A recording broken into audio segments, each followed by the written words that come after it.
Welcome back to Trading 360. I'm Nicole Petalides, live in New York City. Thanks for being with us, live on the floor of the Stock Exchange, New York Stock Exchange. The big three, okay? Big three. 3 stocks, 3 charts, 3 trades. Ben Lichtenstein will take us through the charts, and here to take us through the trades, Alan Nuckman, Chief Market Strategist, bullseyeoption.com.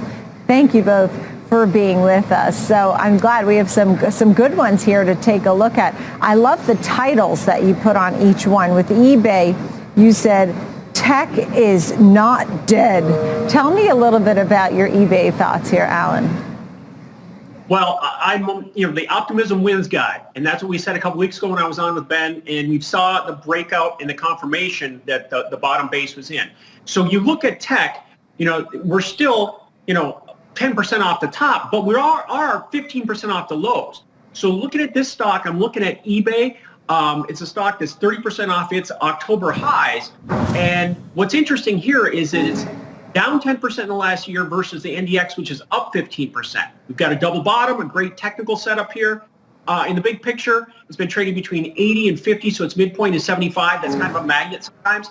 And it's consolidating between 50 and 60 for the last 2 months. That took the breakout to the upside at 70. Again, my strategy is always stock substitution, where I'm buying in-the-money calls.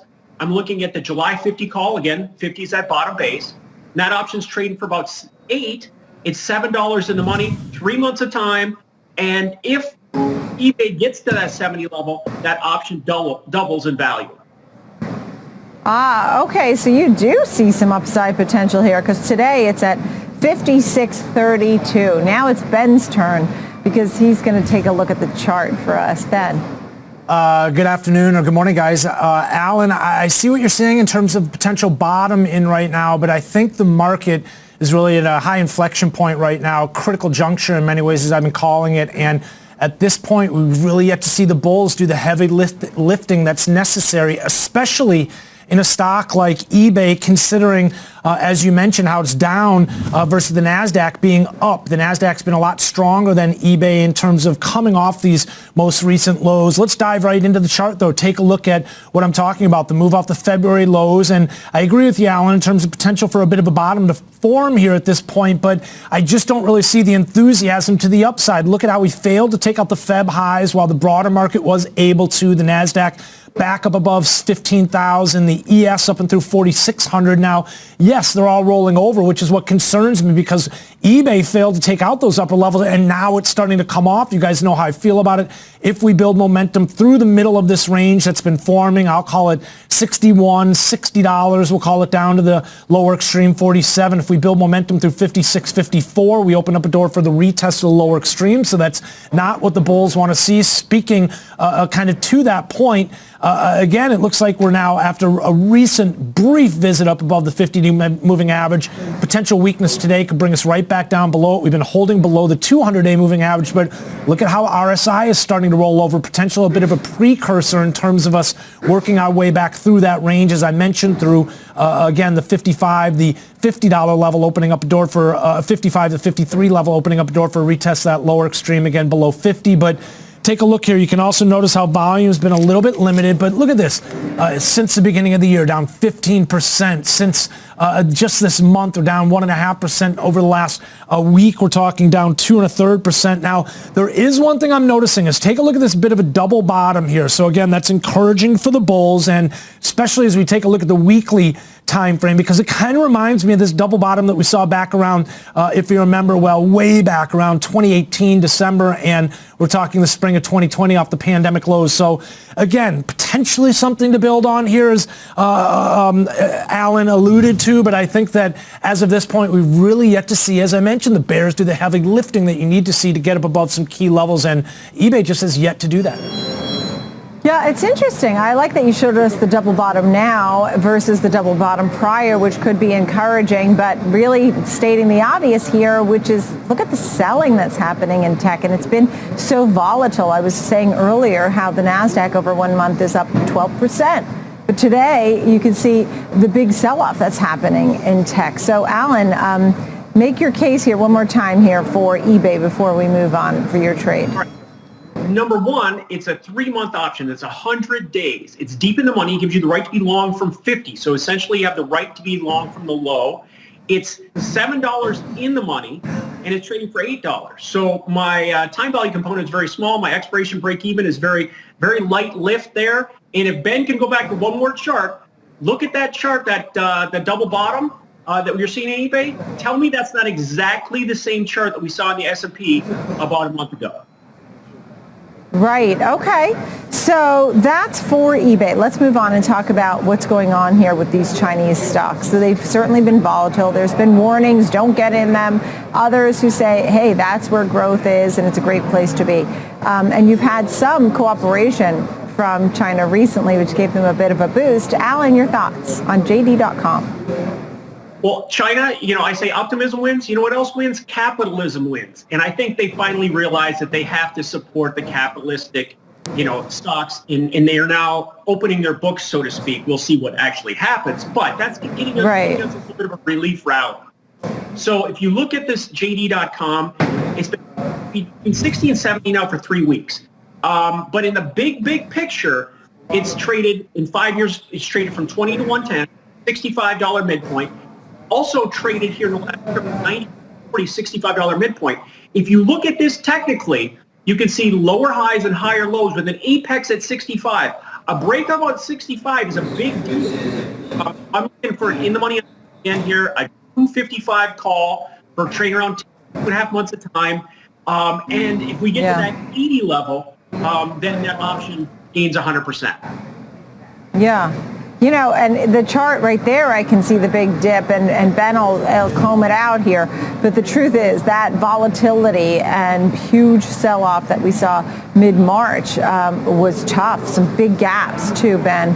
Tell me about your thoughts. Nicole, some enthusiasm has come back into a few of these names that came under pressure, to say the least, amidst that China crackdown recently. And the dip, as you mentioned, really well spells it out here in terms of some of the selling that we saw. Now, take a look, because we came off of the end of November, beginning of December highs that we were trading up around the $90 level, 91. And then again, it was all the way down to $40. You can see 40.55 actually was that bottom that we saw. And we've come off that lower level. Now, a V-bottom type pattern. So it was a bit overdone, it seems like, the downside. But I do want to point out just the horizontal sideways consolidation, overlapping rotational, and then the vertical nature associated with this price activity with very short-lived balances on the way down. So again, you can see the V-bottom type pattern, how we're now kind of in this elongated, direct, kind of low conviction sideways pattern. I just don't have a lot of lean one way or the other in terms of JD.com. When I look at price activity like this, we do see the recent volatility. I think it's still a scary stock for many when you see that kind of a move over such a short period of time. And yes, we've rallied back, but still unable to take out the $75, the $80 level, which I think is key. Again, similar as we were just talking about with eBay, while the broader market took out the Feb highs, well below the Jan highs still. Again, keep in mind in terms of the ES and the Dow, that's an all-time high back in January. But taking out the Feb highs, you can see how JD.com, much like eBay, struggling relative to the broader market.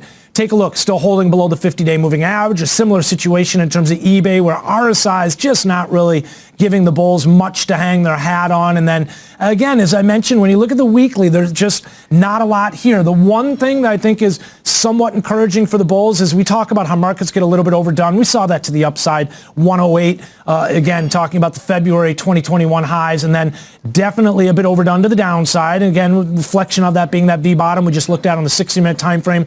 We always talk about that bell curve type pattern where you get an upper extreme, a lower extreme, and kind of the beef of the bell curve forms sort of in the middle of it most oftentimes. Well, that would form right around 80. So there could be some potential to the upside here if we were going to get our way back into the middle of the range. And, well, you know how I feel about it. With energy and follow through, conviction, participation through the middle opens up a door for a retest of the upper extreme. But we're still a ways off that middle ground, so to say, that $80, $85 level. But again, swift rejection of the lower extreme. And we've got some upper and lower extremes here now established at this point, but just not a lot of conviction here at this one. Not a good lean, I guess is the best way of putting it. We did see some conviction off the March lows, but again, unable to take out the Feb highs. Yeah, I like when you said a swift rejection of the lows. I mean, the truth is it is under the 50-day, and, these stocks can be very volatile, and they're not doing particularly well this year, which may be a good reason to get in, Alan, because they are beaten down. Is it overdone? For example, JD.com year-to-date is down 12%. 1 year is down 25%. And to your point, some of these are probably have some good potential, Alan. You're making my case. It's about risk reward. It's got some time to develop. I have limited risk. And this wedge is so significant from a price standpoint. A breakout above this 65 level is solid. Then we could quickly chase to 80 because the sentiment has been so negative for these Chinese stocks. You see how quickly they do bounce. So I'm with Ben that I need to see some follow through, but a push above 65 would be a great start. And again, the theme here for these two stocks is not just yet, but I'm looking for this future action to the upside. Right. Okay. So we'll leave that and the Chinese stocks there, and then we'll get to Cleveland-Cliffs, which you're looking at as a momentum play. Tell me a little bit about that, because we haven't had too many momentum plays lately. That's right. A commodities comeback. And this is a stock that I'm very familiar with. It's a momentum mover. It's 1,000% off its COVID lows. All right. But at the same time, here at new highs right now today, it's at half of what it was in 2012, and it's at a quarter of the price it was when commodities topped out in 2008. So there's a lot of upside potential here. It's been trading 20 and 30. So at breakout above 30, that target's 40. We're about 33 or so right now. So I'm looking at the July 25 call. 25 is the midpoint of that range. And I'm leaning on that as a support level to buy in. I'm looking at the July 25 call, trading about 950. It's 850 in the money. It's got a high delta. And I'm looking for a modest move, a move up to the 40 level. That option would gain 50%. Yeah, I mean, just an unbelievable move just here since, the beginning of the year.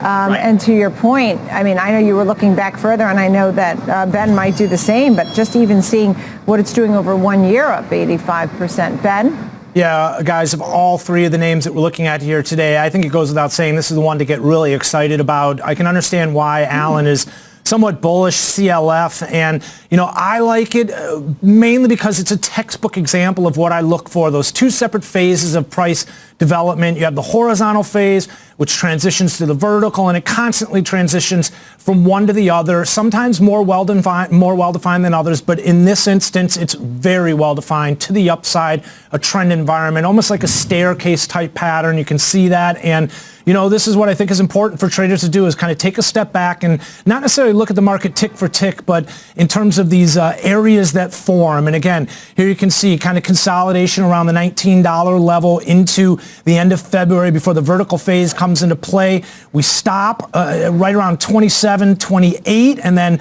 go horizontal again right around 25, 26 before another breakout in the middle of March. The vertical phase comes back into play before we go right back into that horizontal. Now, we're attempting that vertical again here. That's that breakout type phase where you see conviction. In this instance, it's been to the upside, higher highs and higher lows. You're looking for good energy, participation, as I always say. And ultimately, it's not really as big of a deal as it may seem to break out of a range that gets everybody really excited. The bulls, at least, the bears are kind of like, here we go again. But what you're looking for, again, in the instances that we've seen each time that we broke out, basically going all the way back to these lows since the beginning, middle of January, is you get formation of that new horizontal area at a higher level. So I kind of like to think of it as footprints along the sand. The market's kind of leading us. The path has been higher. Take a look here, holding well above the 200-day moving average, a sign of the strength we've seen above the 50. Look at RSI. It's a little bit overextended, but that can remain overextended for a while. Just want to point out here again in terms of you can see how we kind of bottomed out around 345 and just this huge move to the upside. And then speaking to the vertical nature associated with what we're seeing here, and we just looked at on the 60-minute time frame, the run up again off these Feb lows. take a look here on the weekly time frame, breaking out of the bit of consolidation that we've been in again for the last couple of years here around 22. So this will be interesting to watch here, definitely tied to commodities on the rise. I mean, you've got the tensions between Russia and Ukraine, which have eased some, it seems like, but a very volatile situation there, to say the least. President of Ukraine is addressing the UN Security Council here today, potential more sanctions to come from U.S. and the EU. So again, we could see continuation of this pattern of the upside, but at the very least in a well-defined trend up as we stand right now. No rejection of these upper levels as of yet. Yeah, you know what's interesting? Both of you, pro traders, look at this momentum and don't see it as tired, that it just will keep going. That was the first thing that you said, Ben, when you were, commenting after Alan brought it to us. So, Alan, your final thoughts here, as Ben seems to be on board with you here. Well, I wanted to give something Ben to agree with, and so, but it consolidated around 30, so that was another level. Markets need to take a break and consolidate. So it consolidated around that 30 level. Now it's broken above that. That target's 40. So there's two schools. You can buy dips, or you can jump on momentum plays once they consolidate and regroup for another energized move higher. So it's important about this money management that we stay above 30 on a closing weekly basis. And that 25 call is deep in the money, gives you the right to be long from that lower level. And you tie up so much less money and you have less risk with this strategy. I like to say that I position for success.